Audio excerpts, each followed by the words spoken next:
बिस्मिल्लाहिर्रहमानिर्रहीम। Dear students, अस्सलाम वालेकुम। आज हम डिस्कस करेंगे relation between linear variable and rotational variable, यानी कि लीनियर वेरिएबल को रोटेशनल वेरिएबल के साथ कैसे इक्वेट कराया जा सकता है। तो जैसा कि आप लोग जानते हैं कि एक रिजिड बॉडी यानी कि एक सॉलिड बॉडी बहुत सारे स्मॉल पार्टिकल से मिलकर बनी होती है। यानी कि एक रिजिड बॉडी के अंदर बहुत सारे स्मॉल पार्टिकल्स होते हैं जो कि मिलके एक रिजिड बॉडी बना रहे होते हैं। अगर वो रिजिड बॉडी एक फिक्स पॉइंट के इर्द गिर्द रोटेट करती है तो उसका मतलब ये हुआ कि उसका हर पार्टिकल उस फिक्स पॉइंट के इर्द गिर्द रोटेट करेगा। तो उस में से हम क्या करते हैं कि उन पार्टिकल्स की लीनियर मोशन या रोटेशनल मोशन को डिस्कस करने के लिए हम सपोज करते हैं कि एक रिजिड बॉडी है जो कि बहुत सारे स्मॉल पार्टिकल से मिलकर बनी होती है और उसमें से हम उसके एक स्मॉल पार्टिकल सेलेक्ट करते हैं। यानी कि वो रिजिड बॉडी भी फिक्स पॉइंट के इर्द गिर्द रोटेट कर रही है तो उसके एक स्मॉल पार्टिकल जो कि हमने सेलेक्ट किया है वो भी उस फिक्स पॉइंट के इर्द गिर्द ही रोटेट कर रहा होगा। तो हमने यहाँ पे ड्रा किया हुआ है कि यहाँ पे एक रिजिड बॉडी थी जो कि इस फिक्स पॉइंट जी एक्सिस के इर्द गिर्द रोटेट कर रही थी।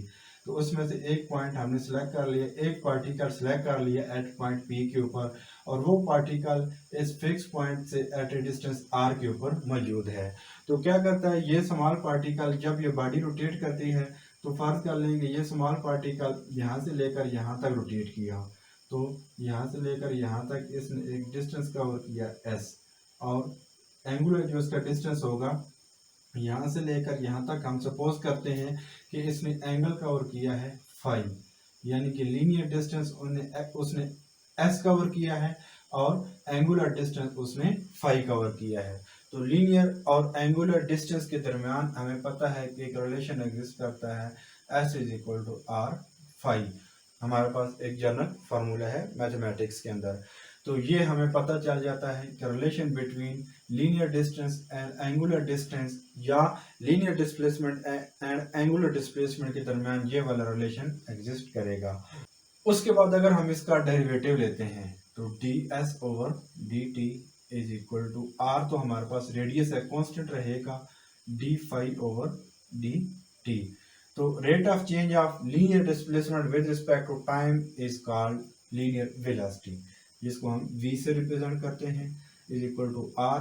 Rate of change of angular displacement with respect to time is called angular velocity. तो ये हमें सेकंड रिलेशन पता चल जाता है कि लीनियर वेलोसिटी और एंगुलर वेलोसिटी के दरमियान ये वाला रिलेशन एग्जिस्ट कर रहा होता है। उसके बाद अगर हम वेलोसिटी का डेरिवेटिव लें d v over d t is equal to r, again constant d omega over d t. तो यहाँ पे rate of change of linear velocity with respect to time is called linear acceleration, a से represent करते हैं is equal to r. Rate of change of angular velocity with respect to time is called angular acceleration. और हमें एक और expression पता चल जाता है कि लीनियर एक्सेलरेशन और एंगुलर एक्सेलरेशन के दरमियान ये वाला रिलेशन एग्जिस्ट कर रहा होता है। उसके बाद ये वाला जो हमने रिलेशन फाइंड किया वेलोसिटी वाला, तो ये जो वेलोसिटी है ये हमारे पास इस पार्टिकल की टेंजेंशियल वेलोसिटी होगी। टेंजेंशियल वेलोसिटी का मतलब क्या होता है कि अब यहाँ पे इसकी टेंजेंशियल वेलोसिटी इस डायरेक्शन में होगी, ये वाली भी। एक होती है रेडियल और एक होती है टेंजेंशियल। रेडियल वो वाला कंपोनेंट होता है जो कि रेडियस की डायरेक्शन में हो, यानी कि यहाँ पे रेडियस इस डायरेक्शन में होगा तो इस डायरेक्शन में जो वेलोसिटी का कंपोनेंट उसको हम रेडियल कंपोनेंट बोलेंगे और इस डायरेक्शन में जो वेलोसिटी का कंपोनेंट होगा उसको हम टेंजेंशियल कंपोनेंट बोलेंगे। क्योंकि हमारे पास अगर यहाँ पे कर्व है तो इस पॉइंट के ऊपर अगर आप टेंजेंट ड्रा करें तो वो कुछ इस डायरेक्शन में होगा। तो मतलब वेलोसिटी की लीनियर वेलोसिटी की डायरेक्शन यहाँ पे टेंजेंशियल होती है। तो एक बात सिंपल याद रखें कि एक पार्टिकल अगर सर्कल में मूव कर रहा है तो अगर कोई पूछ ले कि उसकी लीनियर वेलोसिटी की डायरेक्शन क्या होगी तो आपने सिंपल बताना है कि उस सर्कल के किसी भी पॉइंट के ऊपर अगर आप उसकी लीनियर वेलोसिटी फाइंड करना चाहते हैं तो वो उस पॉइंट की टेंजेंट के अक्रॉस उसकी लीनियर वेलोसिटी की डायरेक्शन होगी। तो ये वाला जो एक्सप्रेशन है ये इसका टेंजेंशियल कंपोनेंट ऑफ वेलोसिटी होगा। इसी तरीके से ये वाला जो कंपोनेंट होगा ये हमारे पास टेंजेंशियल कंपोनेंट ऑफ एक्सेलरेशन होगा। तो साथ में आप कैपिटल टी अगर रिप्रेजेंट कर दें तो मतलब tangential component of velocity and tangential component of acceleration आपके पास पता चल गया है आप लोगों को।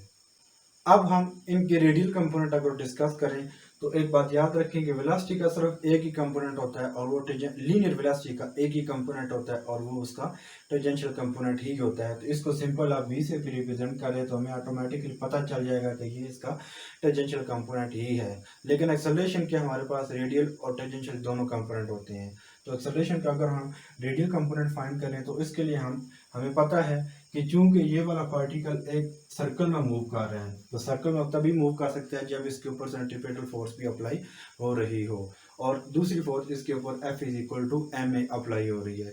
तो दोनों फोर्सेस अगर एक दूसरे को बैलेंस रखेंगी तभी ये वाला पार्टिकल सर्कल में मूव कर पाएगा।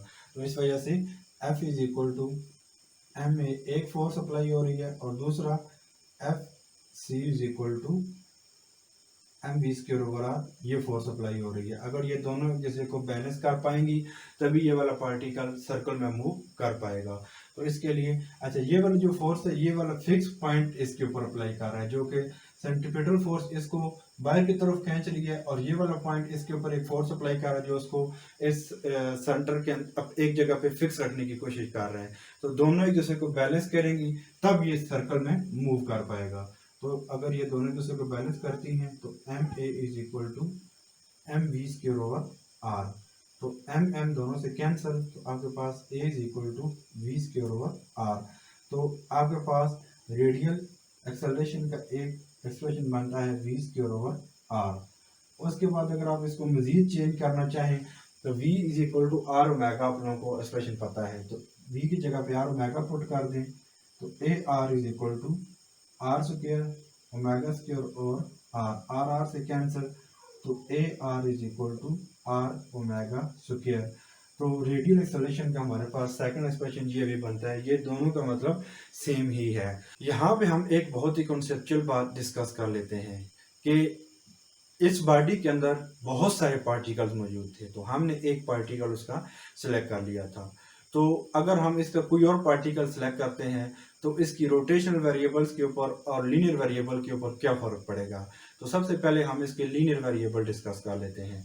तो फर्ज कर लेते हैं कि यहाँ पे नहीं यहाँ पे एक और पार्टिकल मौजूद था। अगर इसकी बजाय हम इसकी डिस्कशन करते तो ये वाला पार्टिकल भी अगर उतना ही एंगल कवर करता तो ये यहाँ से लेकर यहाँ तक मूव करता तो इतना डिस्टेंस। तो यहाँ पे देखें तो जो पहले वाला पार्टिकल था उसने एक स्मॉल डिस्टेंस कवर किया और एंगल उसका फाई ही था, लेकिन जो आगे वाला पार्टिकल है उसने भी एंगल फाई ही कवर किया, यानी कि उसके लिए भी एंगल फाई ही होगा, लेकिन उसने जो डिस्टेंस कवर किया है वो इस एस के मुकाबले में ज़्यादा है। तो यहाँ से हम यूँ कह सकते हैं कि एक रिजिड बॉडी जब सर्कुलर मोशन करती है तो उसके लीनियर वेरिएबल हर पार्टिकल के लिए अलग अलग ही होंगे क्योंकि उसका लीनियर डिस्टेंस अलग था। जब r की वैल्यू कम होगी तो ये लीनियर डिस्टेंस भी कम होगा, जब r की वैल्यू ज़्यादा होगी तो लीनियर डिस्टेंस की वैल्यू भी ज़्यादा होगी। क्योंकि ये वाले दोनों एक्सप्रेशन इस लीनियर डिस्टेंस के ऊपर ही डिपेंड कर रहे हैं, तो मतलब जब r की वैल्यू ज़्यादा तो लीनियर डिस्टेंस ज़्यादा, लीनियर वेलोसिटी ज़्यादा, लीनियर एक्सेलरेशन की वैल्यू भी ज़्यादा होगी। लेकिन उसके बरक्स अगर आप एंगुलर डिस्प्लेसमेंट की डिस्कशन करें, रोटेशनल मोशन के लिए डिस्कशन करें, तो रोटेशनल मोशन के लिए यहाँ पे आपने देखा तो चाहे r की वैल्यू कम हो या r की वैल्यू ज़्यादा हो, दोनों के लिए एंगल सेम होगा। तो एंगल सेम होने का मतलब है कि इसने भी जब यहाँ से लेकर यहाँ तक मूव किया तो इसने एंगल फाई ही कवर किया, इस पार्टिकल ने भी यहाँ से लेकर यहाँ तक मूव किया तो उसने भी एंगल फाई ही कवर किया। क्योंकि हमारे पास जो एंगल होता है वो कुछ इस तरीके से वेरी कर रहा होता है, यहाँ पे इधर, यानी कि इस तरीके से एंगल वेरी कर रहा होता है। यहाँ पे आप एंगल देखें तो वो भी उतना ही होगा, आप यहाँ पे एंगल फाइंड करें तो भी उतना ही, यहाँ पे एंगल फाइंड करें तो भी उतना ही। लेकिन हर जगह के ऊपर देखा जाए तो यहाँ पे जो s की वैल्यू है वो कम, यहाँ पे s की वैल्यू ज़्यादा, यहाँ पे s की वैल्यू और ज़्यादा, लेकिन एंगल सबके लिए सेम ही है। तो यहाँ पे अगर एंगल की वैल्यू हर जगह के ऊपर सेम है तो मतलब हमारे पास जो रोटेशनल डिस्टेंस है वो सेम रहेगा। अगर रोटेशनल डिस्प्लेसमेंट सेम है तो रोटेशनल वेलोसिटी भी सेम रहेगी, अगर रोटेशनल वेलोसिटी भी सेम है तो रोटेशनल एक्सेलरेशन भी सेम रहेगा। तो यहाँ से हम यूँ कह सकते हैं कि अगर हम पूरी रिजिड बॉडी की अगर हम रोटेशनल वेरिएबल्स फाइंड करना चाहते हैं, तो अगर हम जस्ट एक पार्टिकल के लिए रोटेशनल मोशन के सारी इक्वेशंस फाइंड कर लें, सारे वेरिएबल फाइंड कर लें, तो उसका मतलब है कि हमने सारी रिजिड बॉडी के लिए फाइंड कर लिया है, क्योंकि सारी रिजिड बॉडी के लिए वो सेम रहेगा। लेकिन लीनियर मोशन के लिए हमें हर पार्टिकल की अलग अलग वेरिएबल्स, अलग अलग वेलोसिटी, अलग अलग डिस्प्लेसमेंट, अलग अलग एक्सेलरेशन हमें फाइंड करना पड़ेगा।